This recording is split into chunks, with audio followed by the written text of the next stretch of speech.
Yang kedua, iyyaka na'budu wa iyyaka nasta'in, yaitu kita lihat di dalam sendi kehidupan ini, tugas manusia hanya ibadah. Di dunia ini tugas manusia hanya ibadah. Di surat Az-Zariyat ayat 56, wa ma khalaqtul jinna wal insa illa liya'buduni. Tidak pada hati. Tidak kuciptakan jin dan manusia kecuali hanya untuk beribadah kepadaku. Masya Allah, indah sekali.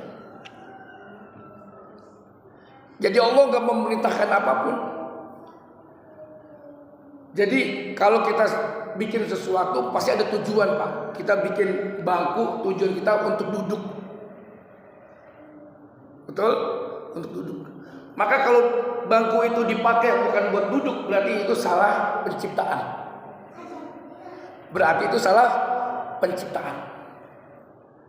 Maka ketika manusia lahir di muka bumi ini, mengembuskan napasnya di atas muka bumi Allah tanpa beribadah kepada Allah, berarti ente salah penciptaan ini. Berarti ente itu salah jalur. Gak sesuai dengan SOP penciptaan. SOP penciptaan yaitu ente harus beribadah kepada Allah. Nah, konsepnya apa Bapak Ibu dirahmati Allah? Konsep ibadah adalah semua niat harus karena Allah dan untuk Allah. Dah, itu aja. Jadi ibadah itu semua kita niatkan untuk Allah karena Allah, tapi dalam hal positif. Harus ditengeri, harus digarisbawahi, harus positif. Ngaji untuk Allah karena Allah, sholat berjamaah untuk Allah karena Allah, pergi umroh untuk Allah karena Allah, pergi haji untuk Allah karena Allah, bantu orang untuk Allah karena Allah, bersosialisasi bermasyarakat dengan baik untuk Allah karena Allah. Ahlan masalan Pak Haji Subhan, Imam Ahmad Sultan. Tadi saya dengar suaranya, jelas sekali Imam besar Ahmad Sultan. Jadi ibadah itu adalah segala hal yang positif kita niatkan karena Allah, untuk Allah. Maka ayat ini berlaku, Pak. Allah yang membantu kita. Asik kan? Asik sekali. Tapi kalau kita berbuat sesuatu bukan karena Allah, untuk Allah, siapa yang membantu kita? Manusia, hanya segelintir manusia yang bisa lakukan untuk diri kita, Pak. Kecil sekali. Amit-amit cabang bayi minta bantuan sama manusia. Tapi biarkan Allah yang mengatur kehidupan kita, biar orang bantu kita, Pak. Itu yang benar. Itu yang benar, Pak. Jangan sampai kita mengemis sama manusia tapi tanpa mengemis sama Allah. Nah, ibadah itu begitu. Ketika kita ibadah benar, sholat benar, niat benar, nolong orang benar, baca Al-Quran benar, puasa benar, sedekah benar, nanti Allah yang maha pengatur kebaikan itu akan mengatur segala sesuatunya untuk kita yang benar-benar.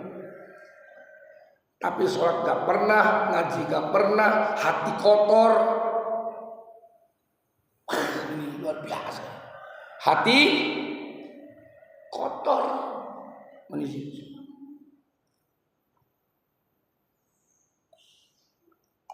Alhamdulillah. Hati kotor. Udah. Terus gak pernah baca Quran, gak mau sedekah. Aduh. Sama saudara kanan kiri gak baik. Aduh. Tidak ada alasan untuk Allah membantu dia. Maka ketika kita beribadah kepada Allah, poin kedua adalah semua tidak terlepas daripada keduniaan. Kalau sudah urusan ibadah, semuanya terlepas atas nama Allah Subhanahu wa taala. Gak ada urusan lagi dengan manusia.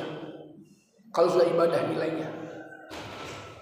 Mau dipuji, biarin. Gak dipuji, biarin. Dihina, masa bodoh. Gitu. Karena ibadah nilainya. Jangan sampai ketika kita ibadah dipuji bangga sekali, pas dihina mundur, Pak. Alah, gitu doang. Kecil hati kita, ya Allah. Berarti niat ibadahnya itu minim. Baru digertak sedikit sama manusia, ciut. Restart lagi niatnya. Berarti niat ente bukan karena Allah. Nah, Bapak Ibu dirahmati Allah, ibadah itu ada yang ibadah terlihat sama ibadah nggak terlihat, Pak. Ibadah yang zahir sama ibadah yang batin. Apa ibadah zahir itu? Ibadah zahir itu apa? Sholat, sedekah, baca Quran, umroh, haji, itu ibadah zahir, Pak. Bisa kita bagus-bagusin. Betul? Bisa kita hebat-hebatin, Pak. Biar dikata orang. Tapi lebih jauh dan lebih tinggi daripada itu ibadah batin, Pak. Bagaimana kita sampai masuk iyyaka na'budu wa iyyaka nasta'in?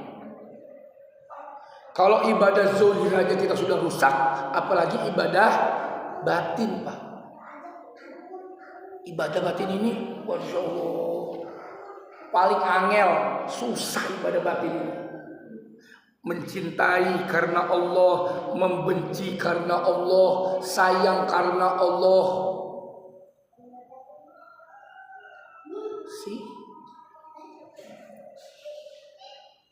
Jauh daripada kotoran hati, jauh daripada penyakit hati. Nah, ini ibadah juga. Ini ibadah tinggi kalau kata Mbah Maimun, Pak. Almarhum Allah yarham Mbah Maimun. Tahu Mbah Maimun? Yes. Bapak Rois Nazir atau Suriahnya Nahdlatul Ulama. Almarhum Kiai Maimun. Mbah Maimun disebutnya. Beliau mengatakan apa? Tirakat yang tertinggi adalah tirakat hati. Maka bisa dimasukkan kepada apa? Ibadah batin. Kalau ibadah zahir mah bisa kita bagus-bagusin, baju bagus-bagusin, kopiah bagus-bagusin, senyum bagus-bagusin, kata-kata bagus-bagusin, kelihatan. Tapi kalau ibadah batin ini yang kita ingin sama-sama perjuangkan, itu jarang yang sukses. Jarang yang sukses. Sholat iya, ngerumpi terus. Iya. Ikut kajian iya, ngomongin orang iya. Umroh berkali-kali, iri dengkinya tambah tinggi. Kayak haji udah, tapi sombongnya minta ampun, zero, Pak. Semuanya jadi zero. Nauzubillah. Nah, jamaah yang dirahmati Allah, di poin yang kedua ini, masih ingatkah kita kalimat inna sholati wa nusuki wa mahyaya wa mamati lillahi rabbil alamin? Sesungguhnya sholatku, ibadahku, hidupku, matiku untuk Allah, Tuhan semesta alam. Di surat Al-An'am ayat 162.